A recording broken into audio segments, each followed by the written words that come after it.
सुस्वागतम दोस्तों, मैं संजय सिंधे आप सभी का स्वागत करता हूं मेरे YouTube चैनल पर। आज हम कक्षा 8वीं की पूरक पाठ्य पुस्तक भारत की खोज का युगों का दौर अध्याय जो चौथा था उसका भाग तीसरा देख रहे हैं। तो चलिए जल्दी से शुरू करते हैं हम। भारत का विदेशी व्यापार। अब व्यापार जो है वो किसी एक जगह पर उत्पादित चीज़ों को दूसरे जगहों पर भेजना और ज़रूरत की चीज़ों को मंगाकर अपने यहाँ उसे बेचना, ये व्यापार कहलाता है। अब ये जो है ये विदेशी व्यापार है। तो ये तो हो गई भारत के अंतर्गत कर रहे हैं तो आंतरिक व्यापार हो गया, और बाह्य व्यापार में विदेशी व्यापार, विदेशों में चीज़ें भेजी जाती हैं।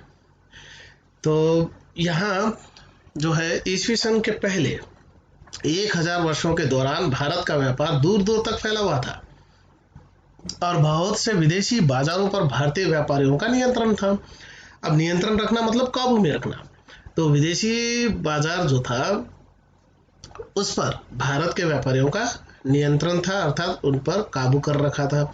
कुछ चीज़ें ऐसी होती हैं जो किसी स्थान विशेष पर ही बिकती है और फिर उन्हें फिर दूर दूर तक भेजा जाता है। जैसे कोकण में हापुस आम जो है वो अमेरिका तक जाता है और वहाँ पर उसका उत्पादन नहीं होता है, तो यहाँ के आमों की जो है कीमत या उसका मूल्य बहुत बढ़ जाता है और फिर पूरा बाजार जो है वो भारतीय लोगों ने उस जगह पर अपने काबू में रखा है। केवल हापुस आम की बात नहीं है, और दूसरे आम भी इस प्रकार के हैं जिनका बहुत ज़्यादा व्यापार भारत करता है। पूर्वी समुद्र के देशों में तो उनका प्रभुत्व था ही, उधर वह भूमध्य सागर तक भी फैला हुआ था। भारत में बहुत प्राचीन काल से कपड़े का उद्योग बहुत विकसित हो चुका था। भारतीय कपड़ा दूर दूर के देशों में जाता था। रेशमी कपड़ा भी यहाँ काफ़ी समय से बनता रहा है, लेकिन वह शायद उतना अच्छा नहीं होता था जितना चीनी रेशम, जिसका आयात यहाँ ईस्वी सन पूर्व 4वीं शताब्दी से ही किया जाता था। तो कहने का तात्पर्य है आयात करना मतलब दूसरे देश से चीज़ों को मंगाना, और निर्यात करना मतलब भेजना। तो आयात और निर्यात ये दोनों चीज़ें जो है वो बड़े पैमाने पर चलती है और इसी से व्यापार चलता है। अब रेशम हम सभी जानते हैं एक कीड़ा होता है, उस कीड़े के लार से, उसके थूक से वो जो है उस प्रकार का रेशम उत्पादित होता है। तो ये जो है भारत में उत्पादित होता था, लेकिन चीन का रेशम बहुत ज़्यादा अच्छा था, इसलिए उसकी मांग बढ़ गई। भारतीय रेशम उद्योग ने बाद में विकास किया, लेकिन बहुत नहीं। कपड़े को रंगने की कला में उल्लेखनीय प्रगति हुई और पक्के रंग तैयार करने के खास तरीके खोज निकाले गए। इनमें से एक नील का रंग था, जिसे अंग्रेजी में इंडिगो कहते हैं। यह शब्द इंडिया से बना है और अंग्रेजी में यूनान के माध्यम से आया है। तो इंडिगो अर्थात नील का उत्पादन भारत में क्या, हम सभी जानते हैं कि भारत में इससे लेकर जो है किसानों का आंदोलन हुआ था अंग्रेजों के ज़माने में, और उसका नेतृत्व किया था महात्मा गांधी जी ने। अब पहले हम ये समझ लेते हैं कि नील या नीले रंग का, जिसे इंडिगो भी कहते हैं, इसकी क्या विशेषता है। तो ऐसा इतिहास में आता है कि चीन में माफ़ कीजिए मिस्र में नीले रंग का या इंडिगो रंग जो है वो सिर्फ राजा महाराजा ही उपयोग में लाता था और सामान्य जनता उसका उपयोग नहीं कर सकती थी। अगर किसी आम नागरिक ने उसका प्रयोग किया तो उसे सजाए मौत दी जाती थी। तो ये मिस्र में इस प्रकार का कानून देखने के लिए मिलता था। तो कहने का तात्पर्य है कि कितना महत्वपूर्ण रंग रहा होगा उस दौर में। आजकल तो हम देखते हैं कि कोई बड़ी बात नहीं है, नीला रंग तो कोई भी, नीले रंग के कपड़े तो कोई भी पहन लेता है। तो भारत में जो नील की खेती बहुत ज़्यादा होती थी। अब भारत में इसका विरोध क्यों हुआ, ये भी सोचने वाली बात है। तो भारत में इसका विरोध होने का कारण ये है कि एक बार नील की खेती अगर आप उत्पादन कर लेते हैं अपने खेत में, तो खेत जो है वो बंजर हो जाते थे, अर्थात उसके बाद उस पर कुछ भी उत्पादित करने लायक वो खेत नहीं रह पाता था। फिर बाद में जब उसकी उर्वरा शक्ति बढ़ जाती थी तो फिर दूसरे उत्पादन किए जाते थे। लेकिन अंग्रेजों के लिए नीला रंग महत्वपूर्ण इसलिए था क्योंकि इंडिगो जो है उसकी मांग जो है यूरोपीय देशों में बहुत ज़्यादा थी। तो इसलिए भारतीय किसानों को मजबूर करते थे अंग्रेज और उसमें से नील की खेती करवाते थे। ईस्वी सन की आरंभिक शताब्दियों में भारत में रसायन शास्त्र का विकास और देशों की तुलना में शायद अधिक हुआ था। भारतीय प्राचीन कला काल से ही फौलाद को ताव देना जानते थे। भारतीय फौलाद और लोहे की दूसरे देशों में बहुत कद्र की जाती थी।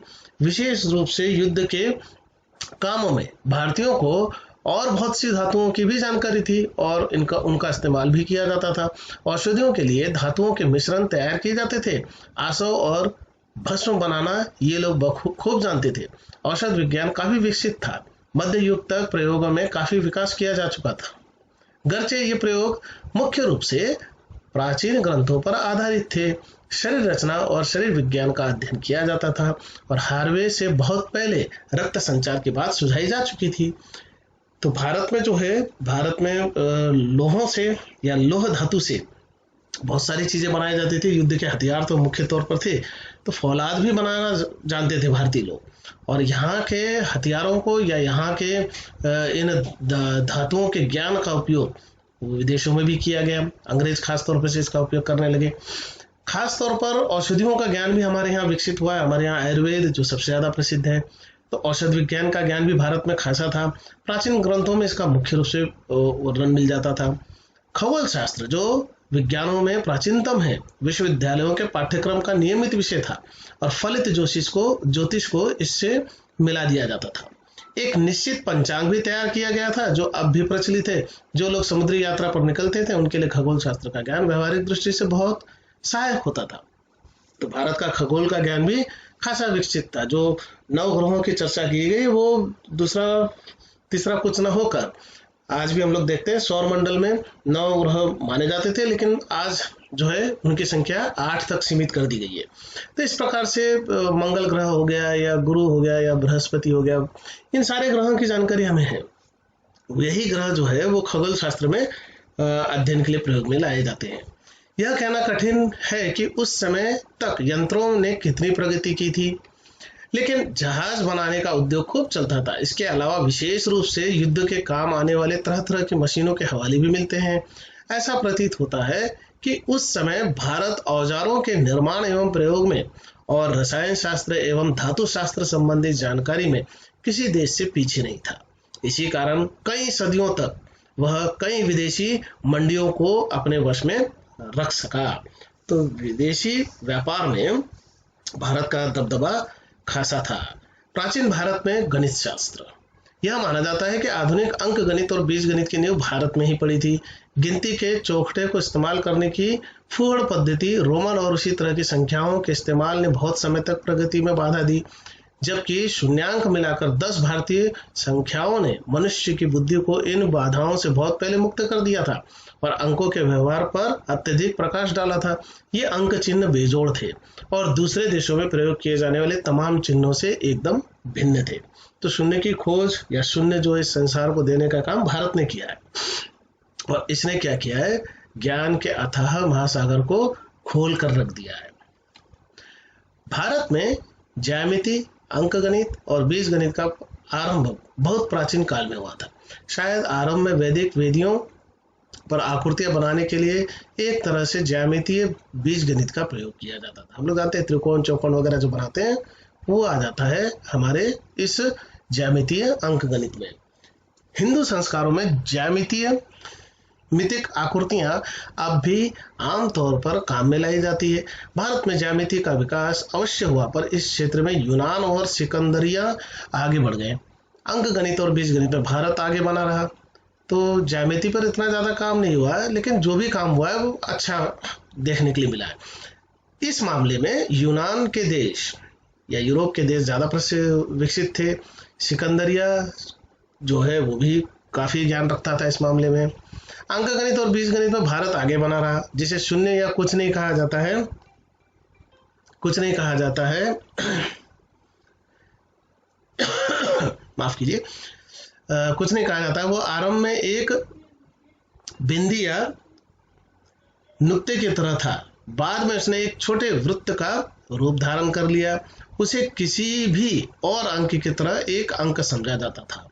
तो प्रारंभ में जो एक बिंदी के रूप में था, फिर बाद में जो या नुक्ते के रूप में था, वो धीरे धीरे बढ़कर एक वृत्त का रूप धारण कर लिया और वही शून्य बन गया। ये भारत की खास देन थी विदेशों को। शून्यांक और स्थान मूल्य वाली दशमलव विधि को स्वीकार करने के बाद अंक गणित और बीजगणित में तेजी से विकास करने की दिशा में कपाट खुल गए। तो दशमलव विधि भी भारत की ही देन है। अब दशमलव में क्या होता है, जैसे 1.5 अर्थात हम लोग इसे कहते हैं डेढ़। तो ये जो डेढ़ है ये आधा दर्शाने के लिए 0.5 जब लिख दिया जाता है तो वो डेढ़ हो जाता है। तो इस प्रकार से डेढ़ अंक जो था वो इतना ज़्यादा स्पष्ट नहीं था, लेकिन दशमलव आ जाने के बाद ये थोड़ा सा स्पष्ट हो गया बीजगणित में। तो इस प्रकार से बीजगणित में भी एक विशेष योगदान भारतीय गणितज्ञों का था। बीजगणित पर सबसे प्राचीन ग्रंथ ज्योतिर्विद आर्यभट्ट का है, जिसका जन्म 427 ईस्वी में हुआ था। भारतीय गणित शास्त्र में अगला महत्वपूर्ण नाम भास्कर 522 ईस्वी का और उसके बाद ब्रह्मपुत्र 628 ईस्वी का है। ब्रह्मपुत्र प्रसिद्ध खगोल शास्त्री भी था, जिसने शून्य पर लागू होने वाले नियम निश्चित किए और इस क्षेत्र में और अधिक उल्लेखनीय प्रगति की। इसके बाद अंक गणित और बीज गणित पर लिखने वाले गणितज्ञों की परंपरा मिलती है। इनमें अंतिम महान नाम भास्कर द्वितीय का है, जिसका जन्म 1114 ईस्वी में हुआ था। उसने खगोल शास्त्र, बीज गणित और अंक गणित पर क्रमशः 3 ग्रंथों की रचना की। अंक गणित पर उनकी पुस्तक का नाम लीलावती है, जो स्त्री का नाम होने के कारण गणित की पुस्तक के लिए विचित्र लगता है। और ऐसा माना भी जाता है कि भास्कर द्वितीय की जो प्रेमिका थी उसका नाम लीलावती था, इसलिए उन्होंने अपनी पुस्तक का नाम लीलावती रखा है। जो स्त्री का नाम होने के कारण गणित की पुस्तक के लिए विचित्र लगता है। विश्वास किया जाता है कि लीलावती भास्कर की पुत्री थी। माफ कीजिए, इसमें थोड़ा सुधार करना पड़ेगा।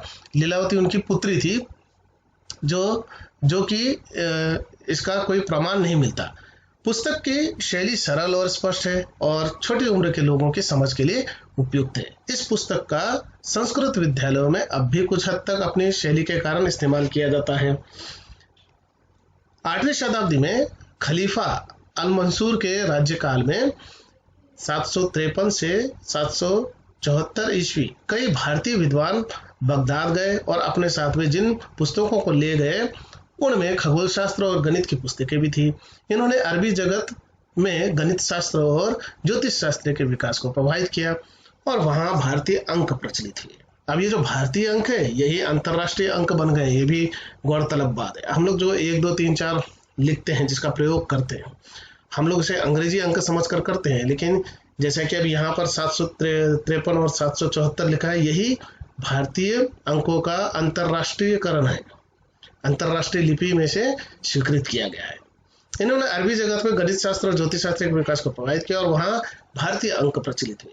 बगदाद उस समय विद्या अध्ययन का बड़ा केंद्र था और यूनानी और यहूदी विद्वान वहां एकत्र होकर अपने साथ यूनानी दर्शन, ज्यामिति और विज्ञान ले गए थे। तो इस प्रकार से भारत का ज्ञान जो है वो विश्व भर में फैल गया। मध्य एशिया से स्पेन तक सारी इस्लामी दुनिया पर बगदाद का सांस्कृतिक प्रभाव महसूस किया जा रहा था और अरबी अनुवादों के माध्यम से भारतीय गणित का ज्ञान इस व्यापक क्षेत्र में फैल गया था। अरबी जगत से यह नया गणित संभवतः स्पेन के मूल विश्वविद्यालयों के माध्यम से यूरोपीय देशों में पहुंचा और इससे यूरोपीय गणित की नींव पड़ी। यूरोप में इन नए अंकों का विरोध हुआ और इनके आमतौर पर प्रचलन में कई 100 वर्ष लग गए। इनका सबसे पहला प्रयोग, जिसकी जानकारी मिलती है 1134 ईस्वी में, ईस्वी में सिसिली के एक सिक्के में हुआ। ब्रिटेन में इसका पहला प्रयोग 1490 ईस्वी में हुआ। तो इस प्रकार से भारतीय गणित का दबदबा जो है पूरे संसार भर में माना। शून्य का योगदान और दशमलव पद्धति प्रणाली का योगदान, ये आज भी उतने ही महत्वपूर्ण योगदान है गणित के क्षेत्रों में।